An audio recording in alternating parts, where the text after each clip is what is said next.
Marina a oublié de dire à son mari que le technicien avait réparé la caméra de la maison la veille. En jouant avec son téléphone portable, curieuse de savoir ce que faisaient son mari et sa belle-mère, elle a fini par découvrir quelque chose qui allait tout changer en seulement 5 minutes. Bonjour, cher lecteur. Nous vivons dans un monde où l'isolement semble nous engloutir, mais c'est dans les histoires des autres que nous trouvons le réconfort de ne pas être seuls dans notre douleur. Et ce récit en est la preuve vivante. Marina n'était pas n'importe quelle patronne, elle a choisi sa meilleure amie, Lena, comme secrétaire, une décision qui alliait confiance professionnelle et complicité personnelle. Après tout, qui de mieux pour partager des secrets et se défouler que quelqu'un qui connaissait déjà tous les détails de votre vie? Mais ce jour-là n'était pas pour travailler. Le bureau de Zivkov ressemblait à une prison sans fin et leurs jambes avaient hâte d'en sortir. La faute? Une pluie insistante qui, depuis l'aube, enveloppait la ville d'un manteau gris et déprimant. La météo ne nous invitait qu'à une chose, se blottir sur le canapé, enveloppé dans des couvertures, avec un thé chaud et un bon livre. C'est alors que Marina remarqua Lena essayant de cacher un bâillement derrière sa main. Sans y réfléchir à 2 fois, elle se leva, jeta son sac sur son épaule et déclara avec un sourire malicieux, « Allons déjeuner. Il n'y a personne d'autre ici que nous et les gens intelligents ne travaillent pas un jour comme celui-ci. Je veux du thé et quelque chose de gras à manger. » Lena n'eut pas besoin d'une autre invitation, en quelques secondes, ils portaient déjà leur manteau et se dirigeaient vers leur café préféré de l'autre côté de la rue. Le serveur, déjà habitué au duo, les accueille avec le sourire et une carte renouvelée.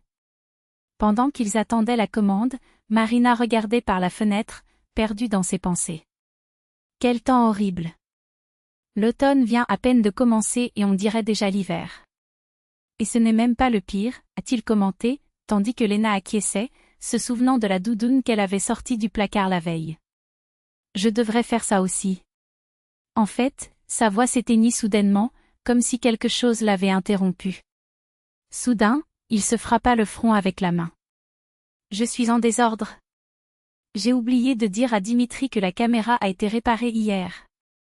Curieuse, elle chercha son téléphone portable dans son sac et ouvrit l'application appareil photo. L'écran montrait la pièce vide, chaque chose à sa place, jusqu'à des voix. Lena se pencha, intriguée. Hein, ton mari ne devrait-il pas travailler? Marina fronça les sourcils. Il a dû rentrer tôt. Mais à qui parle-t-il? C'est alors que l'image révèle l'impensable, Dimitri et sa mère, la belle-mère de Marina, en pleine action. Il tenait quelque chose de volumineux dans ses mains, tandis que la femme fouillait dans le placard comme si les lieux lui appartenaient. Où vas-tu emmener ça, mon fils? Marina n'aimera pas du tout ça, a interrogé la belle-mère, tandis que Dimitri a répondu, visiblement embarrassé, elle ne le remarquera même pas, maman. Il y a tellement de choses ici qu'un morceau de moins ne fait aucune différence. La femme rit, dédaigneuse. Bien sûr que non. Elle a des vêtements qu'elle ne porte même pas. Apportez-les ici vite et sans vous plaindre. Lena ne put retenir son rire nerveux. Eh bien, au moins maintenant nous savons pourquoi tes affaires avaient disparu, n'est-ce pas? Ta belle-mère a décidé d'adopter ton placard comme une extension du sien. Marina regardait la scène avec incrédulité, tandis que sa belle-mère essayait sans ménagement son cardigan préféré, virevoltant devant le miroir comme une adolescente. Comme c'est mignon. Je vais prendre celle-ci. Maintenant, passe-moi cette robe que ta belle-fille ne portait même pas achetée lors d'un voyage de travail, réservé pour une occasion spéciale. Eh bien, l'occasion est maintenant.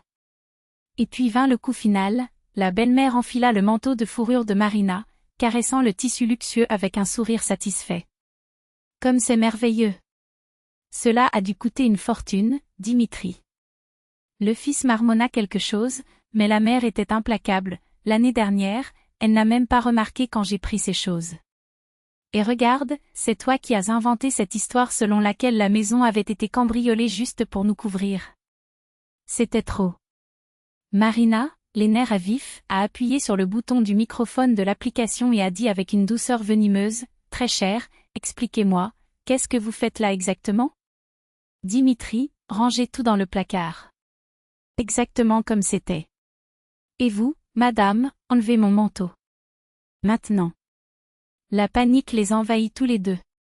Dimitri et sa mère se regardèrent, désespérés, comme des voleurs pris sur le fait. Léna, entre choc et rire, secoua la tête. Marina, tu es un démon. Ils l'ont mérité. Ne bouge pas. Je vais finir mon déjeuner et rentrer chez moi. S'il manque un seul morceau ou si tu n'es pas là à mon arrivée, ce sera pire, a-t-il prévenu en coupant la transmission. De retour à l'appartement, il trouva la maison vide.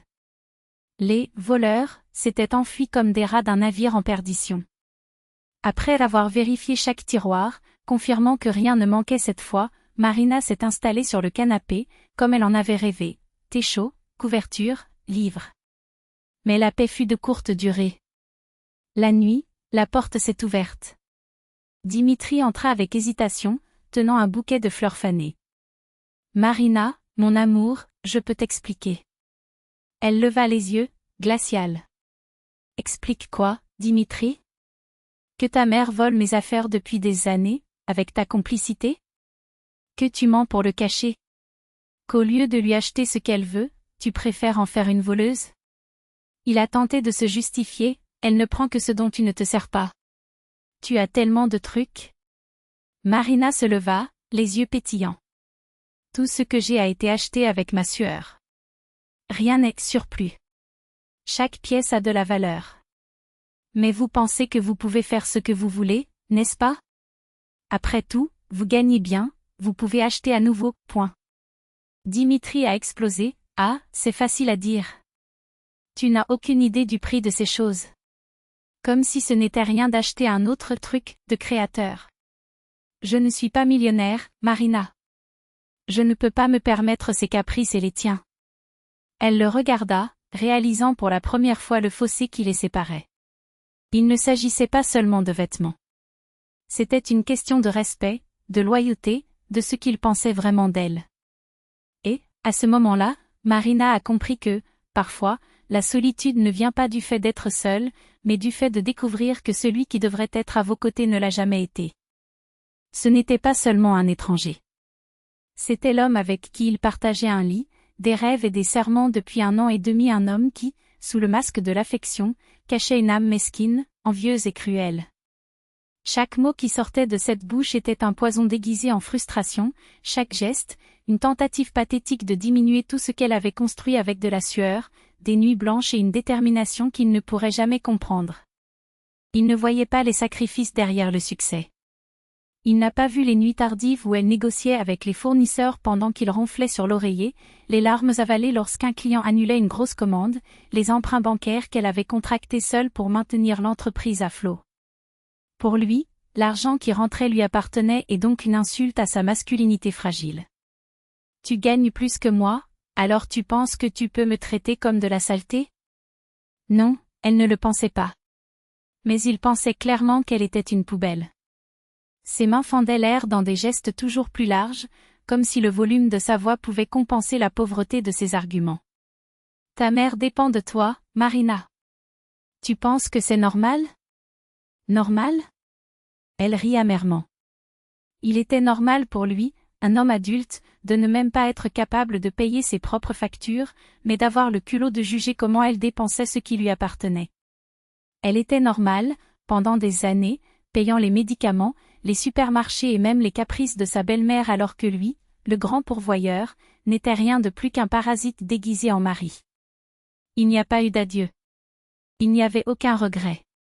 Juste ce moment où son silence était plus éloquent que n'importe quel cri, le moment où il réalisa que, cette fois, il était allé trop loin.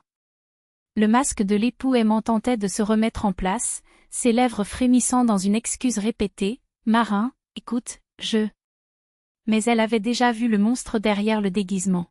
« Ne me touche pas », le coupa-t-elle en esquivant quand il lui tendit la main, tachée d'hypocrisie. « Vos paroles ne valent rien. Votre toucher, encore moins. » Il a insisté, comme toujours. « Pardonne-moi, mon amour. Je ne voulais pas. » Non. Ce n'était pas de l'amour. L'amour n'humilie pas. L'amour ne facture pas. L'amour ne transforme pas des années de dévouement en monnaie d'échange pour un chantage émotionnel.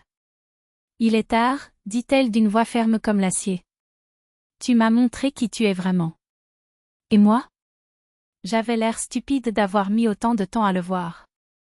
Comme il ne bougeait pas, paralysé entre la fierté et la peur de perdre le soutien qu'il n'avait jamais mérité, Marina lui tourna le dos et commença à rassembler ses affaires. Chaque chemise pliée était un au revoir. Chaque objet jeté dans la valise, un point. Mais lui, bien entendu, n'accepterait pas la défaite sans une dernière scène. Il arrivait par derrière, essayant de démonter ce qu'elle emballait, argumentant, jurant, jusqu'à ce que sa main se lève non pas pour frapper, mais pour menacer, pour intimider. C'est cette erreur qui a scellé son destin. Le craquement de la gifle qu'elle lui donna résonna comme un coup de feu dans la pièce. Sa tête lui tourna sous la force du coup, ses yeux écarquillés, plus de surprise que de douleur. Encore une fois, prévint-elle froidement, et vous partirez d'ici escorté par la police. Entre nous, c'est fini. S'en aller. Et pour la première fois, il obéit. Parce qu'il a enfin compris, cette femme n'était plus sa victime. Elle était son bourreau. Il traîna les pieds et se dirigea vers sa mère qui, au lieu de le réconforter, lui offrit ce qu'il avait toujours mérité, un miroir. Et maintenant, mon fils? Que va-t-il t'arriver? Il a explosé. Il a crié tout ce qu'il avait en lui, les vérités qui blessaient, les ressentiments pourris, les accusations qui étaient désormais dirigées contre ceux qu'il avait élevés pour être exactement cela, un homme médiocre, qui considérait les femmes non pas comme des partenaires, mais comme des sauveuses. Ils étaient déchirés en mots. Un mois de silence, de portes qui claquent, de regards qui s'évitent comme des couteaux. Pendant ce temps, Marina a signé les papiers du divorce sans sourciller. Il ne s'agissait pas de vêtements de marque. Ce n'était pas une question d'argent.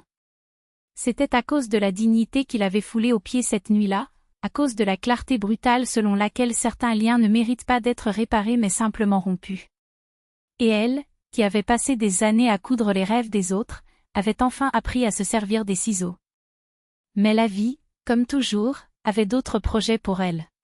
Et ils sont venus sous la forme d'un ami qui a refusé de la laisser couler. Tu vas pleurer pendant une semaine, a décrété son ami en l'entraînant à l'avant-première du film le lendemain. Après, nous irons au théâtre. Ensuite, au musée. Ensuite, dans un club où vous danserez jusqu'à ce que vos pieds vous fassent mal. Et si tu résistes, je jure que je t'emmènerai de force à la plage, où le soleil brûlera cette tristesse de ta peau. Et c'était ainsi.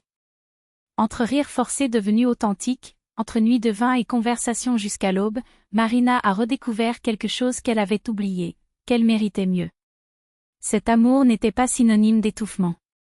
Qu'un vrai homme ne mesure pas la valeur d'une femme à la taille de son compte bancaire, mais à la taille de son cœur. 4 ans plus tard, lorsqu'elle marchait dans l'allée de l'église bras dessus bras dessous avec l'homme qui la voyait non pas comme un chèque, mais comme une reine, c'était le même ami qui tenait le bouquet. Et quand la petite Sophia est née, pleurant avec les mêmes yeux verts que sa mère, c'est elle qui est également devenue marraine, scellant la promesse que, cette fois, l'histoire serait différente avec un baiser sur le front du bébé. Parce que certaines blessures guérissent. Quelques fins heureuses. Et certaines femmes? Eh bien, certaines femmes sont nées pour prouver qu'après la tempête, le soleil ne revient pas simplement, il brille plus fort.